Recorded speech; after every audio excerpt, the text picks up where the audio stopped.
अस्सलाम वालेकुम। आज की हम इस वीडियो में बात करेंगे ईरान और इसराइल की जंग का। ईरान और इसराइल की जंग जुमे के रोज़ शुरू होती है। पहले इसराइल ईरान पर हमला करता है और बड़ा शदीद हमला करता है। इसराइल ने ईरान के न्यूक्लियर अड्डों पर, उनके फ़ौजी अड्डों पर और मुख्तलिफ मुकामात पर हमले किए।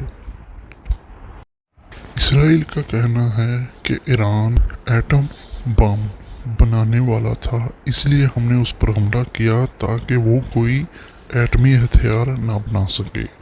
इसराइल के वज़ीर आज़म नेतन्याहू ने कहा, अगर हम ईरान पर हमला ना करते तो ईरान सिर्फ चंद महीनों में 9 एटम बम बना लेता। इसराइल का ये हमला काफ़ी शदीद था।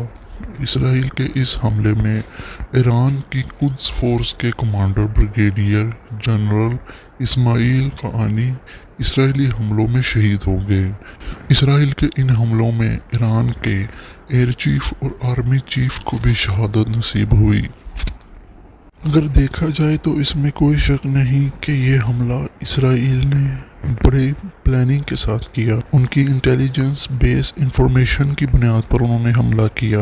लेकिन इसमें एक बात और है कि ईरान की जो इंटेलिजेंस है वो बुरी तरह नाकाम हुई। ईरान को पता था कि इसराइल हमला करेगा, इसके बावजूद वो इसराइल के हमलों को रोक नहीं सके।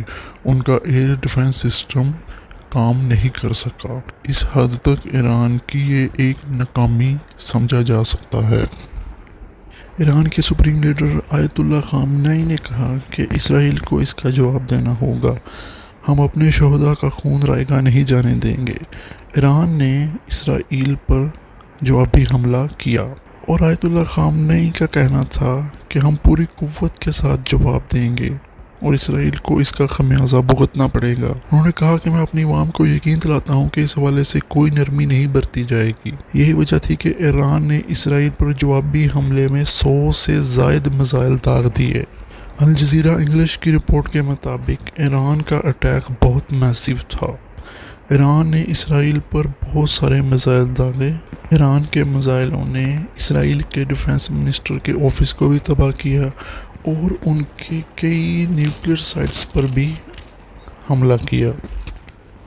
अगर देखा जाए तो इस ईरानी हमले के बाद इसराइल को समझ ही नहीं आई कि हो क्या रहा। इसराइल का आयरन डोम सिस्टम बुरी तरह नाकाम रहा। ईरान के मिसाइलों ने अपने टारगेट्स को जाके हिट किया। इसराइल की तबाही ईरान से गालिबन ज़्यादा ही रही है। ईरान ने यह दावा भी किया है कि उन्होंने इसराइल के 2 फाइटर जेट्स भी गिराए हैं और उनके पायलट को भी गिरफ्तार किया है। ये ईरान की तरफ से दावा किया जा रहा है। ईरान इसराइल पर मुसलसल हमले किए जा रहा है। ईरान का इसराइल पर तकरीबन सुबह के वक्त 5वां मिसाइल हमला हुआ है और इसराइल का ये दावा है कि ईरान बैलिस्टिक मिसाइल मार रहा है इसराइल पर। और ईरान का इसराइल पर मिसाइल दागने का सिलसिला वक्फे से जारी है।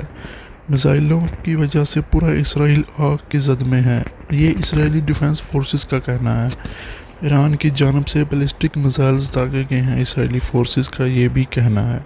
कुछ गैर मुल्की सहाफ़ियों का ये भी कहना है कि इसराइल को ये डर था कि कहीं ईरान न्यूक्लियर अटैक ना कर दे, इसलिए इसराइल का वज़ीर आज़म नेतन्याहू वो इसराइल से फ़रार होकर ग्रीस पहुंच चुका है। कुछ इंटरनेशनल सहाफ़ी उस जहाज़ जिसमें इसराइल का वज़ीर आज़म फ़रार हुआ है उसकी लोकेशन भी शेयर कर रहे हैं। बहरहाल इस खबर की अभी तक कोई तस्दीक नहीं की जा सकती। देखना ये है कि इस जंग का क्या नतीजा निकलता है, कौन जीतता है कौन हारता है। लेकिन एक बात तो वाज़ेह है कि ईरान ने गैरत और बहादुरी का मुजाहरा किया है और अपने से कई गुना ताकतवर दुश्मन को उन्होंने ललकारा है और ईरान ने साबित किया है कि वो एक बहादुर मुल्क और एक बहादुर कौम है।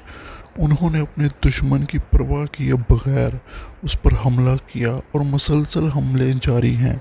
इस जंग का क्या नतीजा निकलता है वो अभी कुछ कहा नहीं जा सकता, लेकिन अब तक की सूरत हाल के मुताबिक ये कहा जा सकता है कि ईरान का पलड़ा भारी है। ایران اس وقت جیت کی پوزیشن میں ہے، اگر ابھی جنگ بندی ہو جاتی ہے تو اس کے بعد آنے والی جو بھی صورتحال ہوگی، جو بھی انفارمیشن ہوگی، وہ آپ کے ساتھ شیئر کرتے رہیں گے۔ اگر آپ کو ویڈیو پسند آئی ہو تو لائک، سبسکرائب اور شیئر ضرور کر دیں۔ ملتے ہیں آپ سے اگلی ویڈیو میں انشاءاللہ، تب تک کے لیے اللہ حافظ۔